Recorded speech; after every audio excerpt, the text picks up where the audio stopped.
Salve, salve, alegria, alegria! Tudo bem com você, professor? Prepare o seu coração para as coisas que eu vou contar. Eu venho lá do sertão, eu venho lá do sertão, eu venho lá do sertão. E posso não lhe agradar. Aprendi a dizer não, ver a morte sem chorar. A morte, o destino, tudo. A morte, o destino, tudo. Estava fora do lugar. Eu vivo pra consertar. Nossa, professor, que coisa horrorosa! Mas vamos lá, professor. Por que eu contei um pouquinho desse trecho? Porque prepare o seu coração. Professor, hoje nós vamos conhecer ele, o terror, vamos conhecer um pouco mais dele, o terror de todas as criancinhas. Prepare o seu coração, professor. Demerval Saviani, professor. Demerval Saviani é o terror de todas as criancinhas. Tirem as crianças da sala, se ajeite na poltrona, professor, porque hoje nós vamos tratar de uma obra do Demerval Saviani que muitos professores ficam de cabelo em pé, tá? Por isso que eu cantei, prepare o seu coração, professor. E o pior é que ele fala, eu venho lá do sertão. Pra quem não sabe, o Demerval Saviani é de Santo Antônio de Posse. Santo Antônio de Posse é uma currutelinha, uma cidadezinha bem pequenininha que deu duas figuras ilustres. O Demerval Saviani e o jogador Neto, craque do Timão hoje, apresentador de televisão, tá bom? Então, o Demerval Saviani, que é esse terror de todo mundo aí, a gente vai conversar um pouco sobre esta obra aí, talvez, se não, uma das mais importantes de toda a carreira do Demerval Saviani, que é a história das ideias pedagógicas no Brasil, uma obra assim importantíssima, de uma contribuição sine qua non para toda a ideia pedagógica, o estudo pedagógico no Brasil, certo, professor? Então segure lá que eu preparei esse encontro com muito carinho, fiz um monte de gráfico, de tabela, para você entender melhor todo o pensamento de Saviani nessa obra, certo, professor? Mas não se assuste que hoje vai estar, eu fiz uma coisa bem legal que acho que você vai entender, tudo bem? Vamos lá, quais são as características principais dessa obra? O primeiro é o número de páginas, 474 páginas tem a história das ideias aí pedagógicas no Brasil, tá? Eu já li esse livro 2 vezes para você ver, professor, para preparar esse encontro para você. Eu tinha lido uma vez há uns 2 anos atrás, reli novamente. O número de capítulos são 7, data da publicação da primeira edição de 2007 e a editora são os autores associados. Então essas são as características mais gerais dessa obra, tá? A história das ideias pedagógicas no Brasil, de Demerval Saviani. Bom, para quem não conhece o Saviani praticamente fez toda a sua carreira na Unicamp, tá bom? Então vamos lá, ó. Possui graduação em filosofia pela PUC de São Paulo, doutorado em filosofia também de educação pela PUC de São Paulo. Em 86 teve o seu título de livre docente. Em 90 foi aprovado no concurso público de professor de adjunto de História da Educação da Unicamp. Em 93 foi aprovado no concurso público para esta mesma instituição. Atualmente é professor aposentado da Unicamp, é professor emérito da Unicamp, pesquisador emérito do CNPq, coordenador-geral do Grupo de Estudos e Pesquisas História, Sociedade e Educação no Brasil, tem experiência na área de educação, com ênfase em filosofia, história de educação, educação brasileira, legislação do ensino e tantas outras temáticas educacionais. Então, esse é um pouquinho da capivara do currículo do Demerval Saviani. Tá bom? Então vamos lá, ó. Bom, vamos falar um pouquinho dessa obra, um resumo dessa obra. Bom, essa obra ela é importante. Um resumo bem básico que você precisa entender, professor, é o quê? Qual foi o grande mérito do Saviani nessa obra? Ele procurou analisar todas as ideias pedagógicas que existiram no Brasil desde o descobrimento. Daí 474 páginas, entendeu, professor? Então ele entra ali numa viés historiográfica, ele entra na história e vem desde a colonização até mais ou menos os meados dos anos aí 2000, 2001, 2002. Então o que ele procura fazer? Ele procura analisar todas as correntes pedagógicas, ele procura analisar quais correntes pedagógicas se tornaram hegemônicas e por que se tornaram hegemônicas e outras não. Então ele divide o Brasil praticamente, no começo da sua obra, ele diz que a sua primeira divisão inicial, se eu não me engano, eram 7, 8 períodos. Como ele começou a perceber algumas características que eram iguais de alguns momentos da pedagogia no Brasil, então ele dividiu a história pedagógica do Brasil em 4 grandes períodos. Tudo bem? E é sobre esses períodos que ele discorre, que ele narra, que ele fala nesta obra.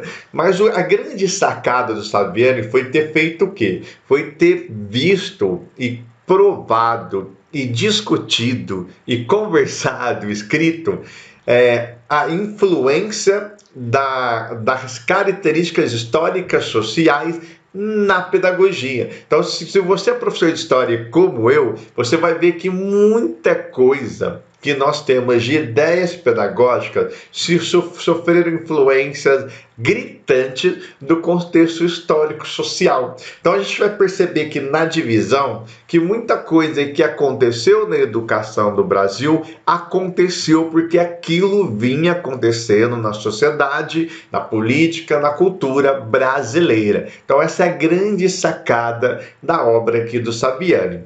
Certo? Então vamos lá, ó o que eu escrevi para você. A obra do professor Dermerval Saviani é resultado de 7 anos de pesquisa. E o Saviani diz, assim, veementemente, que ele bebeu muito da filosofia e da história, claro, para conseguir escrever ou conseguir terminar os seus estudos, a sua pesquisa, que foi de 1996 até o ano de 2003, que é baseada lá, ó, em fontes documentais e historiográficas, com o objetivo de examinar criticamente o pensamento pedagógico brasileiro desde a sua origem até o ano 2001 e 2002, certo? A obra é uma síntese, claro, das principais ideias e tendências pedagógicas, das práticas educacionais ao longo da história do Brasil.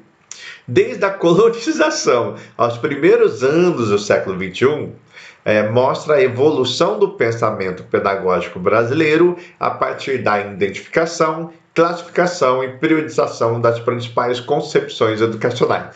Ao longo dessa obra, o Saviani, claro que ele fala daquelas ideias pedagógicas que eram contra-hegemônicas. É isso que ele utiliza, ou seja, eram contra aquelas ideias pedagógicas que eram hegemônicas, que eram a maioria. Ele trata, claro, inclusive ele faz uma reflexão da ideia pedagógica, da teoria pedagógica histórico-crítica, da qual ele é o grande idealizador, e ele até reflete nessa obra por que a pedagogia histórico-crítica não foi uma pedagogia hegemônica nos anos 80, principalmente nos anos aí de 1980. Ele procura entender o porquê disso, tá? Essa ênfase no Saviani de entender por que a pedagogia histórico-crítica, a gente pode chamar histórico-crítica dos conteúdos, não foi hegemônica nos anos de 1980, essa ideia mais apurada de Saviani, esse objetivo de estudo, de pesquisa nesse sentido, inclusive foi parte de críticas de alguns outros educadores, tá? Como se o Dermerval Saviani quisesse puxar um pouco a sardinha para o lado dele, porque afinal de contas ele é o grande idealizador dessa corrente, dessa ideia pedagógica histórico-crítica, certo?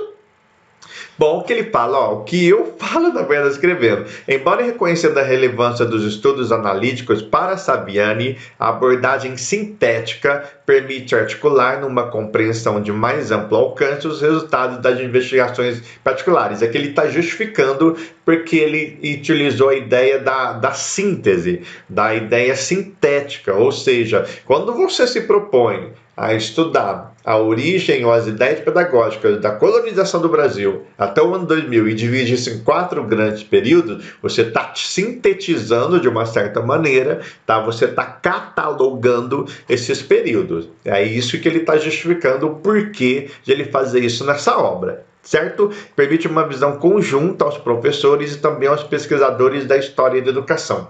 Esse livro, o Saviani, ele diz também que ele procurou fazer essa síntese, porque esse livro é voltado não só aos pesquisadores de história da educação, mas aos professores, alunos de pedagogia e ao público em geral, professores. Então é uma obra que Saviani procurou torná-la um tanto quanto didática, justamente porque o objetivo dessa obra para Saviani é que ela atingisse o maior número de pessoas, ela tivesse um público mais amplo. Por isso se trabalhar na ideia da síntese. E olha só, mesmo ele trabalhando nessa ideia de sintetizar toda a ideia pedagógica no Brasil, o livro não é pequeno, são 474 páginas. Imagina se ele não tivesse trabalhado na ideia da síntese. Talvez o livro poderia ser o dobro de páginas. Deu para entender, professor? Beleza, então vamos lá, ó. Bom, quais são os 3 principais questionamentos que o Saviani traz e que ele procura responder ao longo do livro? Então é como se ele jogasse 3 ideias no ventilador e ele procurasse ao longo da obra desenvolver essas ideias, esses questionamentos. Ele tenta responder isso ao longo do livro, tá? Principal questionamento: como certas ideias pedagógicas se tornam preponderantes num dado momento e não em outro? Então ele analisa assim, por que uma ideia pedagógica, uma corrente pedagógica, uma prática pedagógica se torna preponderante, dominante naquele momento e a mesma ideia não se tornaria ou não se torna dominante em outro momento? Como ele nos responde isso? A gente vai ver ao longo desse encontro, mas um fato, isso é por conta do que? Da influência histórico-cultural na pedagogia. Ela influencia tanto que pela variedade de momentos históricos nós teríamos variedades de ideias pedagógicas que não necessariamente ocorreriam em outro momento histórico. Deu para entender? Então você vê que ele tenta desenvolver e desenvolve essa ideia ao longo do livro. O segundo questionamento é: qual é o papel dos movimentos e dos intelectuais orgânicos na sociedade do passado e do presente? O Saviani, é claro, marxista que ele utiliza muito o pensamento de Antônio Gramsci. Então, ele utiliza muito o pensamento gramsciano para entender o papel dos intelectuais. Gente, a gente entender o papel dos intelectuais na sociedade, na visão gramsciana, é uma coisa que daria um outro encontro. Mas, resumindo, para você que não é da área, muito a grosso modo, mas muito a grosso modo mesmo, para você entender, para Gramsci, os intelectuais não são aquelas pessoas inteligentes, mas são aquelas pessoas que colocam sua inteligência a favor do bem comum, que colocam a sua inteligência a favor da sociedade. Então, esses intelectuais, essas pessoas, elas têm em Gramsci a ideia de que esse intelectualismo ele deve se desenvolver a favor do bem comum, do bem social. Gente, eu resumi o pensamento gramsciano aqui, que é complexo, mas só para você entender a grosso modo, tá? Bom, o terceiro questionamento que o Saviani traz é: por que a pedagogia histórico-crítica da venda, a que ele pensou, a que ele desenvolveu, não se tornou hegemônica nos anos de 1980? Então, esse é um dos principais questionamentos que ele levanta durante a sua obra, e que para alguns educadores não foi legal. Alguns criticaram muito esse questionamento de Saviani nessa sua obra. Certo, professor? Então, são essas 3 perguntinhas que ficam martelando na cabeça do Saviani, que ele vai escrevendo ao longo do tempo aí, tá? Bom, por que que o Saviani considera sua própria obra tão importante assim? Porque ele diz que quando ele escreveu essa obra, existiu essa ideia, por exemplo, a história das ideias pedagógicas no Brasil. Então, a gente tinha história da sociologia no Brasil, história da filosofia no Brasil, história da administração no Brasil, história do direito da administração, e não tínhamos até então, segundo Saviani, uma história das ideias pedagógicas, da pedagogia no Brasil. Então, a importância dessa obra para Saviani é que ela abriu, né? Ela foi pioneira em tentar pela primeira vez colocar em panos limpos toda a história das ideias pedagógicas no Brasil, já que outras ciências já haviam tido obras como essa. Deu para entender a importância, tá? Olha que ele fala aqui, ó, cadê? Em vista de empreendimentos, olha o que Saviani fala, semelhantes terem sido produzidos desde a década de 1950. Olha só. Para o caso da filosofia, da sociologia, do pensamento político, religioso e estético, mas não para o pensamento pedagógico. Também por esse motivo, sua obra é voltada para o professor, o pesquisador, os estudantes, ou mesmo o leitor culto, que deverão encontrar nela subsídios para o entendimento das ideias pedagógicas. Saviani, claro, apesar do livro ter 474 páginas, ele já na sua introdução, ele diz que o livro é só simplesmente uma síntese das ideias pedagógicas. Ele em nenhum momento se preocupa a destrinchar, esmiuçar profundamente todas as ideias pedagógicas no Brasil. Por isso a ideia de trabalhar a síntese, por isso essa argumentação da síntese no início da obra pelo Saviani. Certo, professor? Beleza? Então vamos lá, vamos seguir. Deixa eu atualizar aqui. Isso. Bom, para quem não sabe, a pedagogia histórico-crítica ela é desenvolvida, ela é pensada pelo Saviani, pelo Demirval Saviani. O que diz a pedagogia histórico-crítica? A pedagogia histórico-crítica é aquela pedagogia que ela faz uma espécie de criticidade aos conteúdos, ou seja, para a pedagogia histórico-crítica, a importância dos conteúdos, a reflexão sobre os conteúdos é o que seria a coisa mais importante a ser feita. Deu para entender? Então, a pedagogia histórico-crítica ela é uma pedagogia, por exemplo, que ela não vai muito ao encontro de uma pedagogia dita libertária, de uma pedagogia dita social. A pedagogia histórico-crítica, por exemplo, tem o Demirval Saviani e o José Carlos Libânio como seus dois maiores expoentes no Brasil. O Libânio, por exemplo, ele é um crítico da conferência de Jungtien na Tailândia, porque naquela conferência para o Libânio e para o Saviani é onde que a coisa meio que desandou, porque a escola procurou ela não procurou mais se preocupar com os conteúdos, mas com essa viés mais social. Para a pedagogia histórico-crítica, isso foi um erro, tá?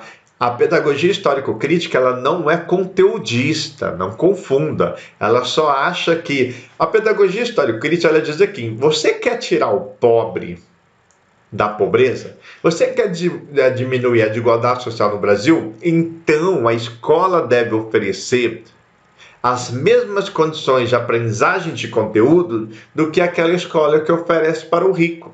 Então, a pedagogia histórico-crítica, ela diz que a educação, ela não vai reforçar a marginalização na medida que os conteúdos foram extremamente importantes, dados com extrema eficácia, com extrema sabedoria, que a coisa aconteça. Então a pedagogia histórico-crítica pensa dessa maneira. Deu para entender?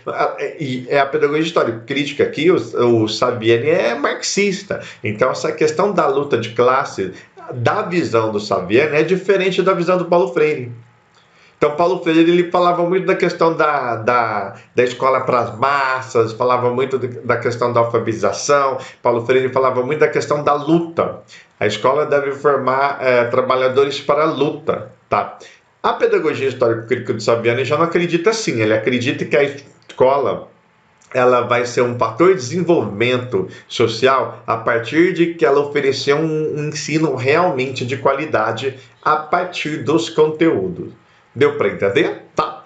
Nessa obra, Saviani construiu as bases da pedagogia histórico-crítica, procurando desvendar os determinantes materiais das ideias pedagógicas de acordo com as necessidades de cada período histórico e suas influências e impactos nas práticas escolares e também nas formulações teóricas. Essa é eu acho que é o grande mérito dessa obra do Saviani, entender o impacto histórico, social, histórico-cultural nas ideias pedagógicas ao longo da história do Brasil, tá? Vamos lá aqui! Bom, quais foram as bases da pesquisa de Saviani? Então, essa pesquisa de Saviani, esse estudo de Saviani, que durou 7 anos, ele foi fundamentado a partir de algumas bases, de 5. Imagine que esse livro é uma casa, e Saviani construiu essa casa, essa obra, e na verdade todo livro é uma casa que nós construímos, não é mesmo? E ele constrói sobre 5 bases. E quais foram essas bases? Olha só, primeira, caráter concreto do conhecimento histórico e educacional. As ideias pedagógicas expressam a complexidade e determinações das relações da educação brasileira ao longo da história. Em um movimento que parte do todo caótico, síncrese, atinge através da abstração análise a todo concreto síntese. Então você tem uma bagunça, depois você tem a análise dessa bagunça e depois você tem a síntese da análise dessa bagunça. Então esse foi um dos pilares do Saviani. Em português, como é que é esse pilar, o Alex, o professor, o princípio? Ele simplesmente está dizendo para nós que ele te utilizou de fontes históricas, ele te utilizou de um conhecimento histórico educacional para entender os vários movimentos, ou seja, as várias síncreses através da análise para trazer todo um concreto que é síntese. Esse é um dos pontos, um dos pilares da pesquisa de Saviani, quando ele iniciou. O segundo, perspectiva de longa duração, distinguindo os momentos orgânicos e estruturais dos conjunturais na produção e reprodução das ideias pedagógicas e sua relação com o desenvolvimento real. Então, Saviani, no seu segundo princípio, ele procurou analisar as ideias pedagógicas numa perspectiva de longa duração. Por isso, dividir em quatro grandes períodos. Certo? Terceiro, olhar analítico sintético, tá vendo? Sempre procurando sintetizar no trato com as diferentes fontes, articulando-as sincrônica e diacronicamente, explicitando as características e o significado do fenômeno investigado. Então, como se Saviani, ao longo da sua pesquisa, tentasse a todo momento fazer uma sincronia, fazer uma síntese daquilo que ele estava vendo, porque ele sabia que você trabalhar a história das ideias pedagógicas no Brasil, um livro, você precisa fazer uma síntese legal, senão você teria que fazer, por exemplo, 4 volumes da história das ideias pedagógicas do Brasil, tá?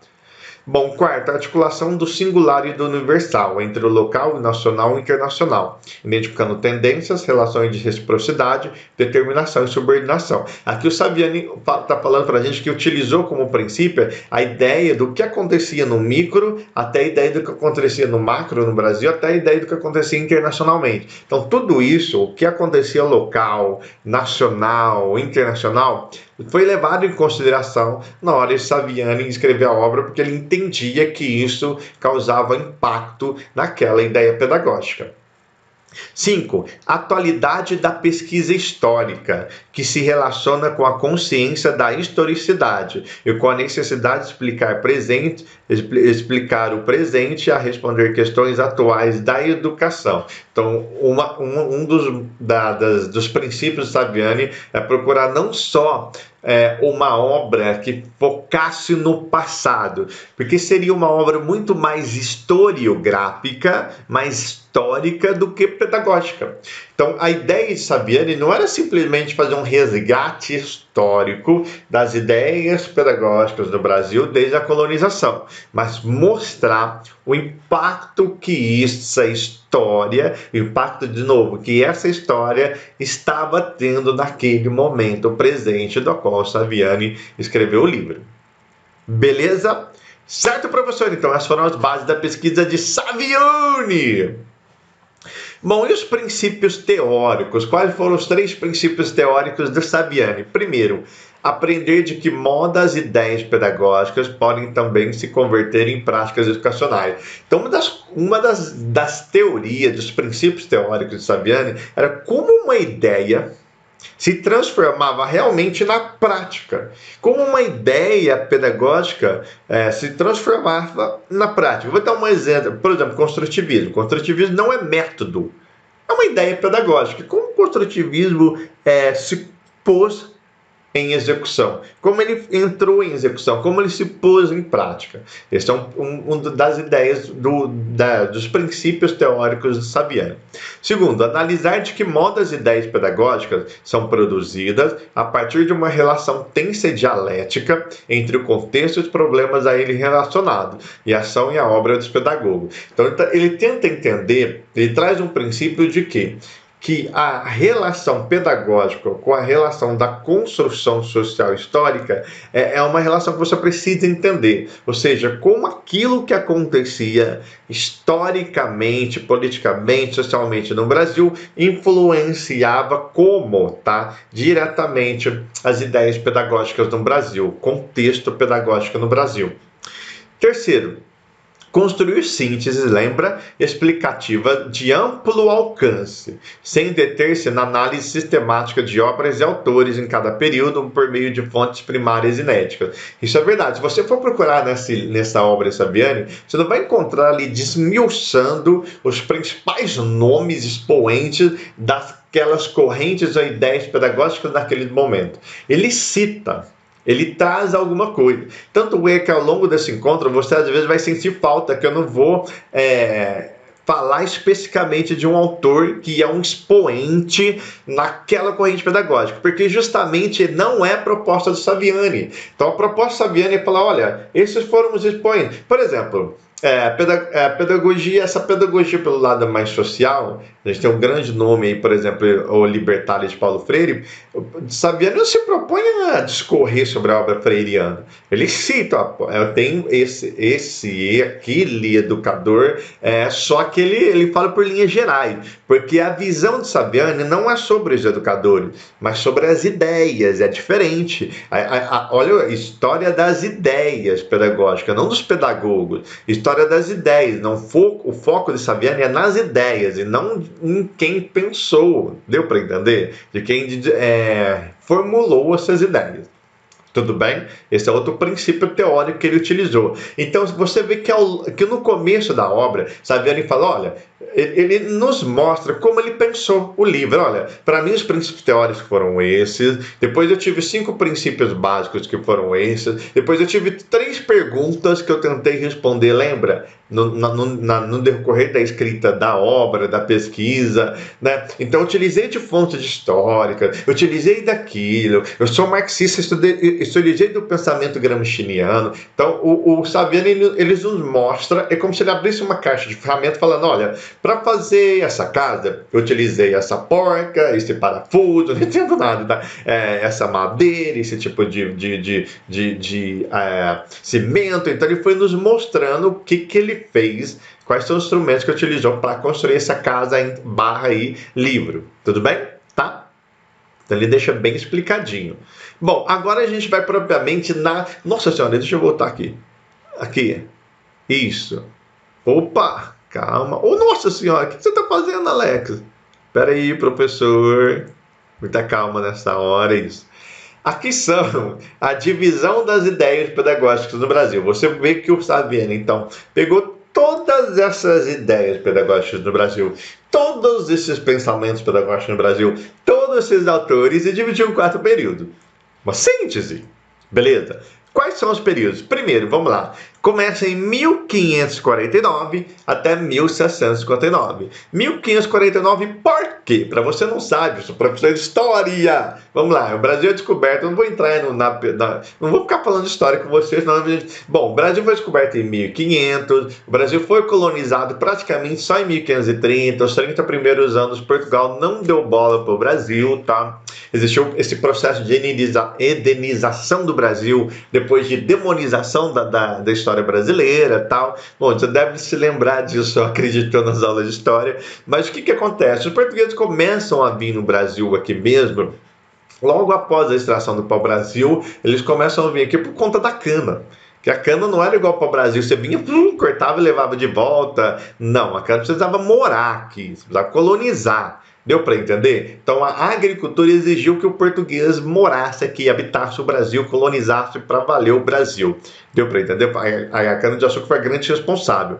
E as primeiras embarcações que traziam os padres jesuítas e franciscanos no Brasil, aconteceu nesse período, por volta de 1544, 1545, 46, 40. Então, nessas primeiras embarcações, então por isso que vem esses padres jesuítas e franciscanos, é que o Saviani começa o seu estudo da história do Brasil, beleza?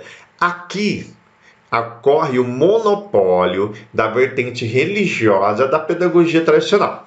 Então a gente vai ver cada um desses períodos com muita calma. Calma, professor. Tá? Então o segundo período começa com o fim do primeiro, 1759, e vai até 1932. Alguém se lembra? 1932, Revolução Constitucionalista, 1930, a gente tem um governo Vargas, através da ditadura, Estado Novo. Deu para entender? O período varguista aí. Então você tem de 1759 até o período varguista. Aqui há uma coexistência, segundo Saviani, entre as vertentes religiosa, que era anterior desse primeiro período, até a vertente da pedagogia leiga. Tá? Ou seja, a coexistência entre a vertente religiosa e leiga da pedagogia tradicional. Beleza? Esse é o segundo período histórico. Segundo período. O terceiro período, tá, vem do comecinho do governo Vargas até 1979, no meio aí do regime militar. Beleza? Aqui é o predomínio da pedagogia nova. Esse é o terceiro período. E o quarto período, nessa síntese de Saviani, vai de 1969 até 2001, que é a configuração da concepção pedagógica produtivista. Então nós temos aqui a pedagogia tradicional na vertente religiosa, a pedagogia tradicional, mistura aí da vertente religiosa e leiga, aqui o predomínio da pedagogia nova, cadê o mouse, no terceiro período, e no quarto período o predomínio da pedagogia produtivista. Certo, eu sei que para você que anda da área de história, às vezes isso é muito complicado e complexo, mas eu coloquei aqui vários gráficos, a gente vai ver com muita calma, tá bom? Beleza? Você vai ver que este encontro que eu estou gravando com você é um encontro mais macro, tá? Eu fiz como o Saviani pediu na obra, a gente está analisando o macro, tá? A gente está analisando as ideias macro pedagógicas, tá? Então vamos lá, ó. Aqui é uma linha que eu fiz para você, olha que legal. Aqui eu coloquei quase praticamente, né? Todos os presidentes do Brasil, todos os governantes do Brasil. Olha só que louco, hein? Então vamos lá. E os períodos da história do Brasil, ó. De 1500 a 1822 nós temos o Brasil colonial, claro. De 1822 a 89 a gente teve o Brasil imperial, o Brasil colonial. Claro que nós éramos colônia de Portugal, a ideia de Brasil como nação não existia, porque nós praticamente era um vice-reinado, uma extensão de Portugal. Beleza? A gente teve depois o Brasil Imperial, o governo de Dom Pedro I, as duas regências, o governo de Dom Pedro II, tá? Depois nós tivemos o Brasil República, ou a República do Café com Leite, ou a República Velha, a Primeira República, toda a mesma coisa. De 1889 até, cadê o mouse aqui? 1930. Isso aqui é o Brasil República, todos esses foram os nossos governantes. Olha que legal. Depois nós tivemos a Era Vargas, o período varguista. Nós tivemos que Getúlio Vargas, depois assume o Dutra, depois volta o Vargas, que suicida, vem o vice o Café Filho com o mandato tampão. Bom, isso é o período Vargas, que vai de 30 a 45, tem todos praticamente os governos Vargas aqui. Depois a gente tem a Nova República, começa com o Kubitschek, o Jânio Quadros fica só 7 meses e renuncia, o João Goulart, que também sai por conta do golpe militar. Nós tivemos o regime militar 64 a 84 e 85, com 5 presidentes militares. Depois nós tivemos a redemocratização, o período redemocrático do Brasil, tá? Começa em 84 e 85 e está até os dias atuais. Se você for perceber, todos esses períodos históricos no Brasil, Saviani utilizou para desenvolver os 4 períodos da pedagogia. da história das ideias pedagógicas. Então, a pedagogia tradicional, né, na vertente religiosa, você vê que ela predomina na época em que o Brasil era colônia. E nós, hoje, como o maior país católico do mundo, somos assim porque Portugal era um país católico. Então, esse primeiro período tem fortemente essa ideia, essa viés pedagógica, que a gente vai ver com mais calma, por conta da educação jesuítica, da pedagogia jesuítica e da pedagogia dos franciscanos, tá? E depois você vê aqui que quando o Brasil deixa de ser colônia, e vem aqui o Brasil Império, o Brasil República, a pedagogia tradicional, na sua vertente religiosa, vai deixando de ser a pedagogia predominante, até que você tenha ainda a pedagogia tradicional, tá? Só que na vertente leiga.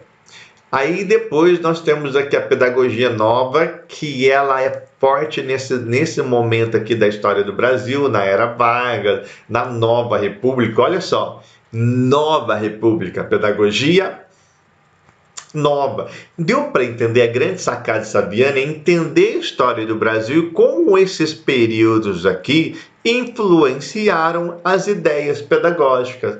Deu para entender? Depois nós tivemos aqui a pedagogia produtivista, que começa no regime militar. Lembra aquela coisa do ufanismo militar, da ideia do Brasil como uma grande potência do mundo, e que o Brasil para frente, o Brasil, Brasil, Brasil. Então você tem o quê? A ideia de uma educação produtivista, porque o Brasil precisava se desenvolver para alcançar aquela vocação que o Brasil tinha para ser uma grande nação.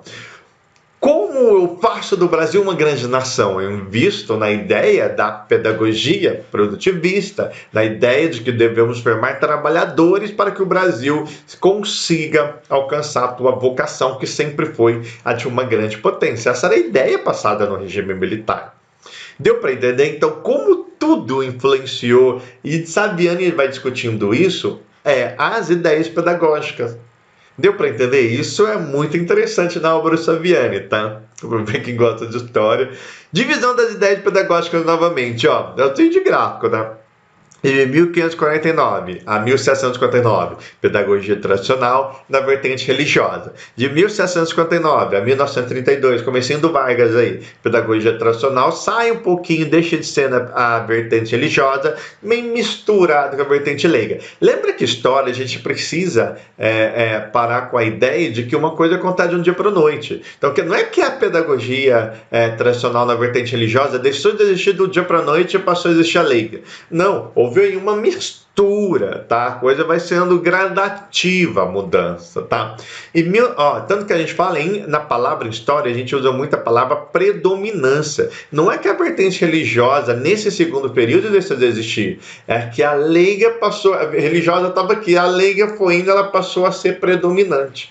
Aqui nós temos a predominância da pedagogia nova, embora que nós tivemos várias pedagogias aí contra-hegemônicas, e nós tivemos aqui a predominância da pedagogia produtivista. A palavra-chave lembra que Saviani falou? Ele procura estudar as predominâncias, tá? Tanto que ele procura estudar porque não houve a predominância de 1980 da pedagogia histórico-crítica aqui em 1980. O que predominou foi a pedagogia produtivista.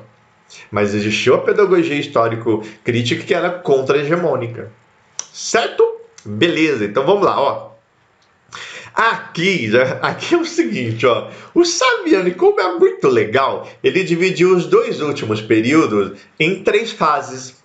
Deu para entender? Então, os 2 primeiros períodos são divididos em 2 fases, cada um deles, e os 2 últimos períodos em 3 fases, cada uma deles. Mas calma, professor, entenda o contexto geral, que não fica difícil não. Calma aí, ó. Então, vamos lá, ó. Dentro de 1549 a 1759, nós tivemos o período, da pedagogia tradicional da vertente religiosa. Beleza? Só que nesse período da pedagogia tradicional na vertente religiosa, nós tivemos 2, entre aspas, 2 fases ou subperíodos. Beleza? Que um é a pedagogia brasílica e o outro a pedagogia jesuítica. A gente vai ver cada uma delas aqui. Beleza? No segundo período, lembra que vai de 1759 a 1932, comecinho do Vargas? Nesse período nós tivemos a pedagogia tradicional, aí um pouquinho finalizando a pedagogia tradicional na vertente religiosa, deixando de ser a predominante, para a vertente leiga. Aqui nós tivemos dois momentos, duas fases, dois subperíodos, que foi a pedagogia pombalina. Lembra que o Marquês de Pombal deu um pé na bunda dos jesuítas aqui, e aí começa aqui a pedagogia pombalina e depois a pedagogia leiga. Já o terceiro período e o quarto são divididos em três fases, três períodos, três subperíodos, tá? Então vamos lá. De 1932 a 1969, nesse período da pedagogia nova, nós tivemos aí três, que é a escola nova, meio que se tornando preponderante sobre a pedagogia tradicional. Olha só, a pedagogia tradicional, ela vai mais ou menos aqui até 1932, 35, desde 1500. Desde 1532, 42 e tal. Você está entendendo? Então ela reinou no Brasil por muito tempo. Aí aqui ela deixa de ser hegemônica para escola nova, pedagogia nova dar um pouco as caras. Depois vem a pedagogia nova já firme, forte lá em cima, não tínhamos mais a pedagogia tradicional como predominante, e depois vem a pedagogia tecnicista. A pedagogia tecnicista, ela depois é o último período, a última fase da pedagogia nova, ela inicia a pedagogia produtivista. Ó. Tecnicista, produtivista, vê que tá a ver um pouco. Aqui nós temos a pedagogia tecnicista, que ela rompe para dentro dessa primeira fase aqui, tá? Da pedagogia produtivista, e tem aqui a predominância da visão crítico-reprodutivista, que a gente vai ver também. Depois tem as pedagogias críticas, beleza? Que Paulo Freire está aqui. E depois vai ter as teorias neo, que a gente vai ver o quê? Que são novas ideias pedagógicas, mas com quase roupagem de velha, tá? Então tem uma roupagem nova em algum pensamento que já é mais obsoleto. Beleza? Então esses são, ó, primeiro período dividido em 2, segundo período em 2, terceiro período em 3, quarto período em 3. Certo? Então vamos lá. Aqui o que eu coloquei? Eu coloquei alguns pensadores predominantes em cada um desses períodos que o Saviani cita na obra. Mais uma vez, como o foco dele não eram os pensadores, mas sim as ideias hegemônicas, eu coloquei alguns. Bom, da pedagogia brasílica, o grande expoente, claro, foi o padre Manuel da Nóbrega. Na pedagogia jesuítica, foi o Santo Inácio de Loyola, que é fundador da Companhia de Jesus, beleza? Aqui na pedagogia pombalina nós tivemos o Werner, na jesuítica tivemos o Padre Antônio Vieira também, mas eu só citei alguns. Ó. Na pedagogia pombalina tivemos Vernei Ribeiro Chances e o Azeredo Coutinho, famosíssimo. Aqui na pedagogia da Escola Nova tivemos os três grandes poetas, Canício Teixeira, Lourenço Filho e Fernando Azeredo. Tá? Tivemos aqui o Lauro de Oliveira Lima também. Na pedagogia nova, Florestan Fernandes. Na pedagogia tecnicista, Luiz Antônio Cunha, Bárbara Freytag. E as pedagogias críticas do Paulo Freire. Então você vê que esses autores são citados pelo Saviani de uma maneira no sentido de você entender a ideia que estava por trás. Beleza? Bom, e aqui, para quem não sabe, as LDBs. Tivemos 3 LDBs. Uma em 61, plena ditadura militar. Uma em 71... em 61 pré-ditadura militar, em 71 plena, agora sim ditadura militar, em 1996 influência aí da redemocração do Brasil, da Constituição, precisava ter uma nova LDB para substituir a LDB feita no período da ditadura militar de 1971. Então, ao longo da história do Brasil, tivemos 3 LDBs, tá? Bom, então essa foi a primeira parte aí, praticamente do nosso encontro. Você entender toda essa contextualização. Então vamos recapitular. Saviani, no começo da obra, começa a nos mostrar, abrir a caixa de ferramenta, mostrar, olha, isso eu fiz assim, isso eu utilizei aqui, eu fiz isso assim, tal. Depois, na segunda parte aqui, a gente procurou entender toda a contextualização geral. Essa parte histórica, mostrar para você os presidentes ali, para você ver o que estava acontecendo no Brasil e como, de certa maneira, isso influenciou na parte pedagógica. A gente vai agora por esse terceiro momento do nosso encontro, que é entender um pouquinho mais sobre sobre esses 4 períodos aí. Beleza? Só que, claro, eu vou dar aqui conversado com você dos aspectos gerais. A gente está falando de uma obra de 474 páginas. Se eu ficasse aqui nos mínimos detalhes, a gente não ia sair daqui, né, professor? Então, eu vou fazer aqui bem um aspecto geral para você entender, mas que vai te dar uma ideia legal do que o Saviani falou aí um pouquinho em cada período. Beleza? Primeiro período, pedagogia tradicional, vertente religiosa, vai de 1549 a 1759. Aqui nós temos o monopólio da vertente religiosa, aquela que predominava. Beleza, tá? Nessa vertente religiosa, nesse primeiro período, o que mandou foi a pedagogia brasílica, tá? O período que nós chamamos de período heróico. Essa pedagogia brasílica, esse período heróico, depois eles perdem força depois para a ideia jesuítica de educação, tá bom? Lá no comecinho do século XVI. Bom, qual que era a principal ideia da pedagogia brasílica? Eu coloquei aqui a imagem de umas crianças, era atrair crianças. Na pedagogia brasílica, era aquela pedagogia que eles chegavam a trazer crianças brancas de Portugal para que essas crianças brancas incentivassem a participação das crianças aqui no Brasil, que existiam aqui, na escola. Então, a grande vertente da pedagogia brasílica era aquela pedagogia, claro, feita pelos padres para catequização, mas para atrair as crianças, eles utilizavam de outras crianças. Olha só o que o Saviani fala, ó. A principal estratégia utilizada para a organização do ensino, tendo em vista o objetivo de atrair os gentios, foi agir sobre as crianças. Para isso se mandou de Lisboa meninos órfãos, para os quais foi fundado o Colégio dos Meninos de Jesus da Bahia e depois o Colégio de Meninos de Jesus de São Vicente. Pretendia-se, pela mediação dos meninos brancos, atrair os meninos índios e, por meio deles, agir sobre seus pais, em especial os caciques, convertendo toda a tribo para a fé católica. Então, esse primeiro período dessa pedagogia tradicional, a gente teve, então, essa pedagogia brasílica que tinha essa ideia, esse princípio, tá? Lembrando que sempre a ideia desse início da história da idade pedagógica é a ideia de catequização, tá? Aqui a gente já tem aquele segundo momento desse primeiro período da pedagogia tradicional, isso, na vertente religiosa, tá? Que é a ênfase, a predominância da pedagogia jesuítica, tá? E a pedagogia dos jesuítas, ela praticamente estava toda reunida num documento que a gente chama de Ratio Studiorum. Esse documento era um compêndio que trazia toda a ideia de educação jesuítica que prevaleceu no Brasil nesse segundo momento aí dessa vertente religiosa da pedagogia tradicional. A ideia do jesuíta em si é uma ideia também de catequização, tá? Se você quiser entender um pouco mais das ideias de educação dos jesuítas, tem um filme muito bom do Robert De Niro, hein? Por volta, acho que dos anos 1970, que chama A Missão. Esse livro é lindíssimo, esse filme é lindíssimo, tá? Se você tiver a oportunidade, assista. Ali você vai ver um pouco da ideia do que eram de que era a ideia de pedagogia para os jesuítas e como ela era utilizada na catequização dos índios, tá bom? Olha o que Saviani fala. As ideias pedagógicas expressas no Ratio Studiorum correspondem ao que passou a ser conhecido na modernidade como pedagogia tradicional.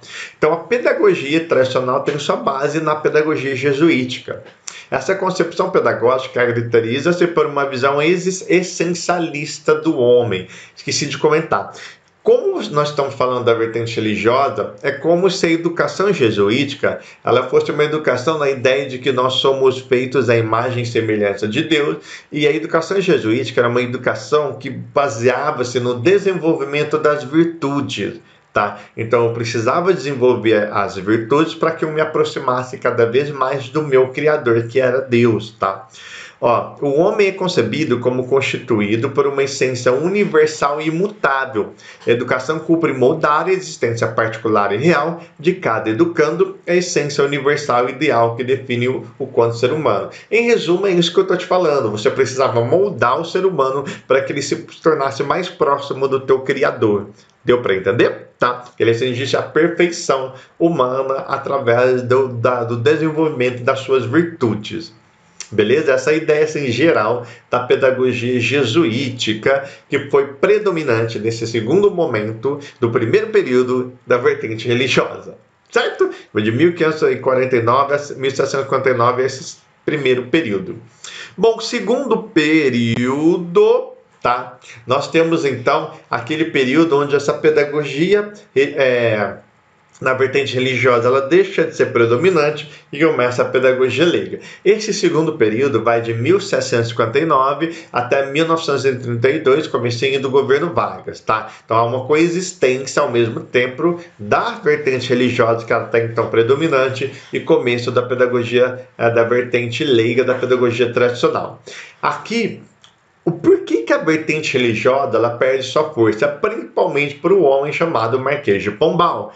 O Marquês de Pombal ele expulsa os jesuítas do Brasil, com isso, claro, a vertente religiosa e a educação vai sendo deixada de lado e o Marquês de Pombal institui então aqui, essa vertente leiga do ensino, tá? Ó, as reformas pombalinas de Saviani da instrução pública vinculadas ao iluminismo luso brasileiro e aos ideais do despotismo esclarecido conferiram um caráter leigo às ideias e práticas pedagógicas. Esse período se estende até 1932, caracterizado por uma pedagogia leiga, sobre a influência de correntes de pensamento e movimentos sociais, tais como o ecletismo, o liberalismo e o positivismo, do Augusto Comte, bem como o abolicionismo, anarquismo e comunismo e catolicismo. Tá vendo? Ó? Seguindo as transformações sociopolíticas e os impactos da Revolução Francesa.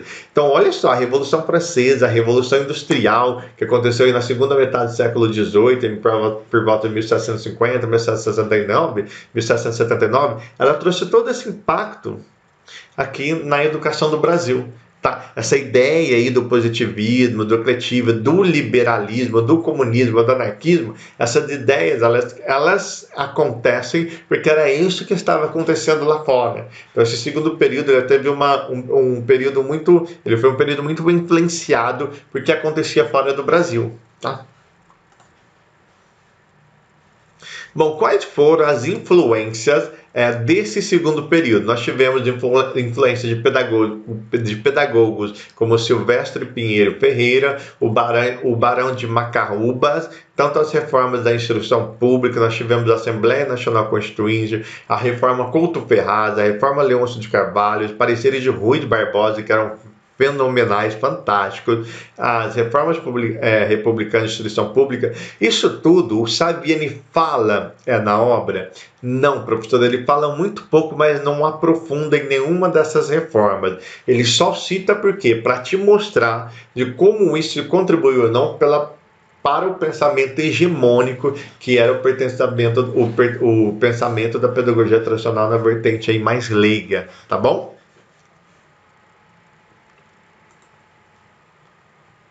O que é legal também que eu coloquei assim, mas enquanto isso na sala de justiça, o que você tem?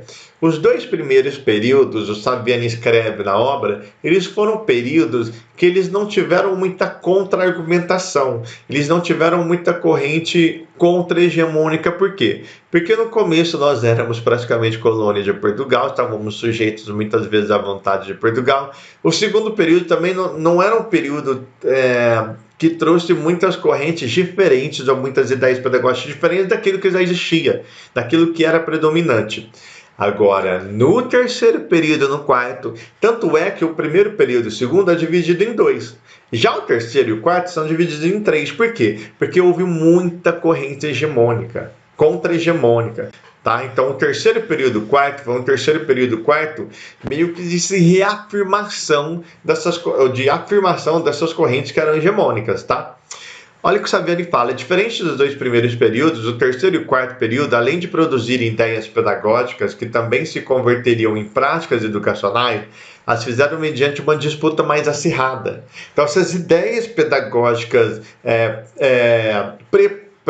predominantes, elas tiveram uma disputa mais acirrada com as outras ideias nesse terceiro e quarto período do que no primeiro e segundo, tá? Bom, o autor passa a discorrer de que modos intelectuais tradicionais no terceiro e no quarto período, em tensões com outros movimentos intelectuais orgânicos, lembra? Por meio de uma inserção institucional junto ao Estado brasileiro, além de elaborar ideias pedagógicas, também as converteriam em práticas educacionais. Olha que louco. Então, Saviani, ele além de procurar entender as ideias hegemônicas, ele procura entender como essas ideias hegemônicas se concretizaram na prática, nesse terceiro e quarto período. Tá bom? Então, vamos lá. Bom, o terceiro período é o período da pedagogia nova, que começa no início dos anos 30 e vai até 1969. Aqui nós temos o predomínio da pedagogia nova. E qual era a grande ideia da pedagogia nova? A ideia da pedagogia nova era que trazia uma nova visão educacional, diferentemente da pedagogia tradicional, até então tida como a pedagogia predominante. Para a pedagogia nova, era fundamental, antes de mais nada, que todos tivessem acesso à educação. Muitas vezes todos tivessem acesso à educação pública, universal e gratuita. Lembra de Anísio Teixeira? Essa é a primeira ideia, a ideia de universalização da educação. A segunda grande ideia da pedagogia nova, que eles pensavam, era a ideia de uma educação com mais sentido, uma educação com mais função na vida social dos alunos, uma educação que não baseasse só na decoreba, não baseasse só no ditado, não baseasse só na importância das notas. Daí o nome dessa nova ideia pedagógica de pedagogia nova, tá? Olha o que Saviani fala. O terceiro período, marcado em sua base material pela expansão da economia brasileira sobre a liderança de Vargas, é caracterizado pela coexistência entre pedagogia tradicional e nova. E é interessante que você só tem algo novo quando o velho começa a ser contestado. E olha só, a pedagogia nova, ela surge numa ideia de um Estado novo. Ela surge a ideia de um período de um governo, embora ditatorial, mas de um período de um governo novo, tá? Então, ó, nós temos aqui a pedagogia nova vai até 1947, a briga entre tradicional e nova. Depois nós tivemos o segundo período da concretização da pedagogia nova, tá? E esse terceiro período é dividido em 3 fases. Vamos lá, quais são essas fases? Primeira fase é o equilíbrio entre pedagogia tradicional e pedagogia nova. Esse período vai de 1932 a 1947. Nessa primeira fase de Saviani, Fernando de Azevedo é considerado o formulador das bases sociológicas, o Lourenço Filho das bases psicológicas e o Anísio Teixeira das bases filosóficas e políticas da Escola Nova, que surge aí nos famosos manifestos dos pioneiros da educação nova, tá? Que provoca uma reação daqueles educadores conservadores católicos, como o seu Amoroso Lima. Nós tivemos também no campo governamental a atuação de 2 grandes ministros, que eram o Francisco Campos e o Gustavo Capanema, tá? Que eles reforçaram, ajudaram a concretização dessa nova ideia de escola nova. Tá? Beleza? Bom, então no segundo período aí na segunda fase desse terceiro período, nós temos já a afirmação, proeminência, o predomínio da pedagogia nova, que vai de 1947 a 1961. Essa pedagogia nova, ela é muito marcada pela discussão de uma primeira lei de diretriz e base de educação que foi dada, tá vendo? No finalzinho desse segunda fase, tá? Então essa segunda fase é marcada pela discussão de uma lei de diretriz e base de educação, que é a LDB, a primeira de 1961. E a grande ideia era a universalização para que todos tivessem acesso a uma escola pública, gratuita, universal, tá? Bom, e a terceira fase desse terceiro período é a crise da pedagogia nova, início da pedagogia tecnicista, que depois vai vai adentrar na pedagogia produtivista ali na primeira fase do quarto período, tá bom? Essa fase ela durou 8 anos, de 1961 a 1969, e é marcado por uma crise da pedagogia nova e uma articulação da pedagogia tecnicista. O que é pedagogia tecnicista? Aquela pedagogia em que a técnica é a mais importante, o modus operandi de como a coisa funciona é o mais importante, deu para entender? É como se o professor fosse um robô, tá? E tudo que ele fizesse mecanicamente, como ele fizesse mecanicamente, era o mais importante. Deu para entender? Era a ênfase. Ó o que o Saviani escreve. Crise da pedagogia nova, articulação da pedagogia tecnicista com a aprovação da LDB. Entrou na agenda da educação brasileira o debate sobre o Plano Nacional de Educação, liderado por Anísio Teixeira. A campanha de aperfeiçoamento e difusão do ensino secundário, com um grande educador, Lário de Oliveira Lima, tá? Defensor da ideologia nacional de desenvolvimentista, tendo nesse período entra em cena os movimentos de cultura e educação popular, tá? Então, Paulo Freire, aqui que ele começa a entrar em cena com a sua educação popular. Beleza? Bom, o terceiro período a gente tem então também a pedagogia nova, que vai de 1932 a 1969. Isso aqui já é um resuminho que eu coloquei para você, tá? Que nós temos aqui, ao analisar a trindade dos autores escolanovistas, a trindade governamental e católica, para o autor, para Saviani, é possível se acompanhar de que modo se desenrolaram os debates do período entre a escola pública e a escola privada, e de que modo esses debates foram incorporados quando aconteceu a aprovação aí da primeira LDB. Certo, tá? Bom, a gente vai para o quarto e último período, que é o período da pedagogia produtivista, que é o qual praticamente nós nos encontramos hoje. Esse quarto período vai de 1969 a 2001. Aqui é uma configuração da concepção pedagógica produtivista, ou seja, as ideias pedagógicas aqui nesse quarto período, elas são em contraposição aos ideais da escola nova, tá? Porque a pedagogia produtivista, ela visa o quê? Basicamente a formação de mão de obra qualificada para o desenvolvimento de trabalhos mais qualificados, tá? As ideias pedagógicas nesse quarto período estão marcadas pelas ideias dos nacionalistas de superação da dependência da economia brasileira feita ao imperialismo americano. Lembra que a gente está vivendo aqui o período mais de militarização, o Brasil precisava desenvolver sua grande vocação, que era para ser uma grande potência das ideias dos militares, tá? Nós temos aqui o papel do pensamento de Paulo Freire, mais no sentido contra-hegemônico, tá? Beleza? Bom, esse quarto período é dividido em 3 fases também, assim como o terceiro período. A primeira fase, olha só, é de 1969 a 1980, há um predomínio da pedagogia tecnicista, manifestação da concepção analítica de filosofia da educação e desenvolvimento da visão crítico-reprodutivista. Então, esse período, para Saviani, compreende as reformas educacionais do período da ditadura militar, de 69 a 80. Sobre o paradigma da pedagogia tecnicista. Lembra que o importante são os meios. Esta pedagogia se baseia na neutralidade científica, na racionalidade, na orientação da educação para eficiência e produtividade, como a vinculação do processo produtivo. Tá vendo? A grande ordem da pedagogia tecnicista ou produtivista é a ideia de produtividade. Então você precisava produzir porque o Brasil precisava encontrar seu caminho vocacional. Essa era a ideia, tá?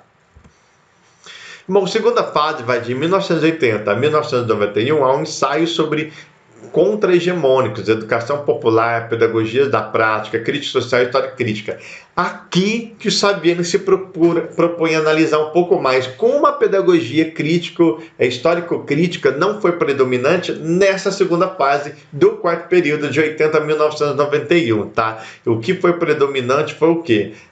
A segunda fase é o período das pedagogias críticas. O que foi predominante foram nessa segunda fase essas pedagogias críticas. Deu para entender? Só que todas elas. Esse é o problema. A pedagogia histórico-crítica era mais uma delas. E não passou disso. Não passou de mais uma das correntes contra-hegemônicas que existiu nessa segunda fase do quarto período. Mas ela não se tornou hegemônica. Beleza? Tá? Aqui, ó, as pedagogias contra-hegemônicas, isso que eu estava buscando. Ó, olha o que Saviani fala. Ó. Nos anos de 1980 a 1991, abordou a luta dos intelectuais na busca de uma educação de qualidade para todos. Neste processo, destacou as associações de professores, bem como os períodos criados por tais instituições.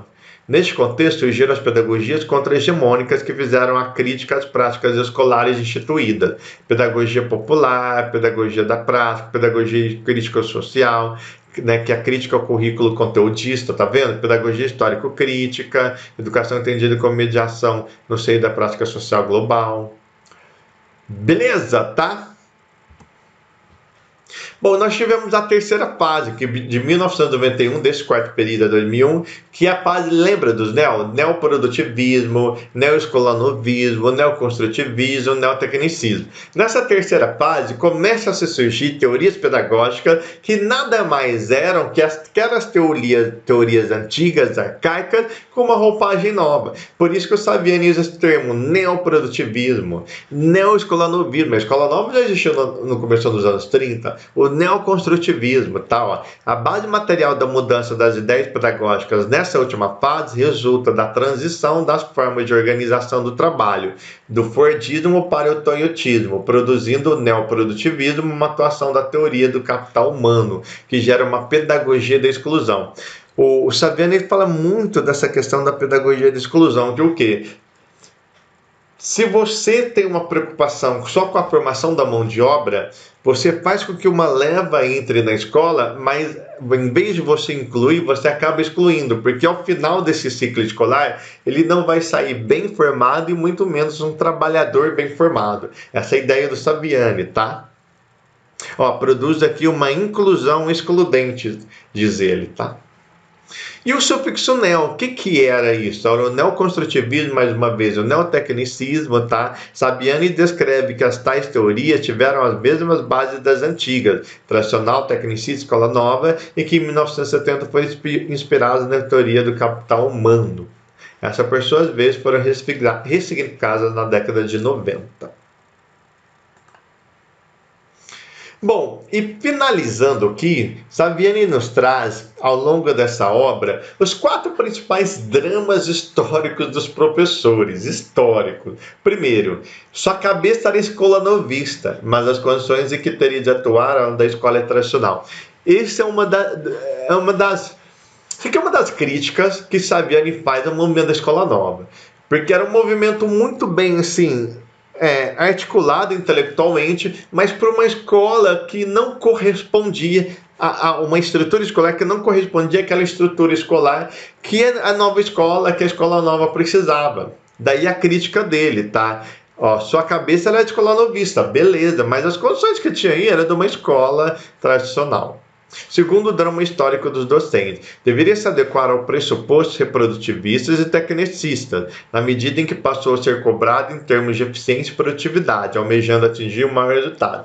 Ou seja, por que hoje as escolas são assim? Porque o professor, de uma certa maneira, foi cobrado, disse Saviani, tá vendo? Ele foi cobrado para ter uma eficiência, para ter uma eficácia no seu trabalho. Por isso que hoje a avaliação, muitas vezes, se resume a notas. Terceiro drama histórico dos professores. Quando a tendência crítico-reprodutivista vislumbrou a escola era uma mera reprodutora de sistema, o docente passou a ser vítima e réu. É isso, a tendência crítico-reprodutivista diz o quê? Ela estabelece uma crítica de que a escola reproduz a marginalidade. O que acontece? O professor acaba sendo o quê? Uma vítima e réu dessa marginalização. E o quarto drama histórico é, uma vez que sua formação era incompleta, isso deveria se aperfeiçoar continuamente no eterno processo de aprender e aprender. Um dos grandes problemas no Brasil, além da formação inicial, o que é a formação continuada? É isso que o Saviani fala aqui, é um drama histórico, a questão da formação continuada do professor, porque muitas vezes ele está abarrotado de trabalho e não consegue, muitas vezes, fazer um curso, tá? Ou seja, essa formação continuada ainda é um espinho na carne da educação brasileira, tá? Bom, professor, chegamos ao final desse nosso encontro e olha, professor, eu preparei com carinho, viu? Tá? Deu trabalho, fiz um monte de gráfico, um monte de tabela para você tentar pelo menos ter uma ideia geral aí desses 4 grandes períodos que Saviani traz. E a obra é assim mesmo, tá? Nessas 474 páginas, o Saviani procura desenvolver essas ideias dessas pedagogias macro. Tá bom? Professor, antes de desligar esse encontro, esse vídeo, eu quero saber de você. Você acha que realmente todo o contexto histórico social contribui para a escola que temos hoje? Ou seja, você acha, como Saviani, que todo o contexto histórico social contribui em como contribui para que a escola seja o que as escolas são? Certo? Professor, então é isso, tá? Beijo no coração. Fique com Deus. Qualquer dúvida, deixa nos comentários aqui que a gente vai conversando. E nos vemos até daqui a pouco. Tchau!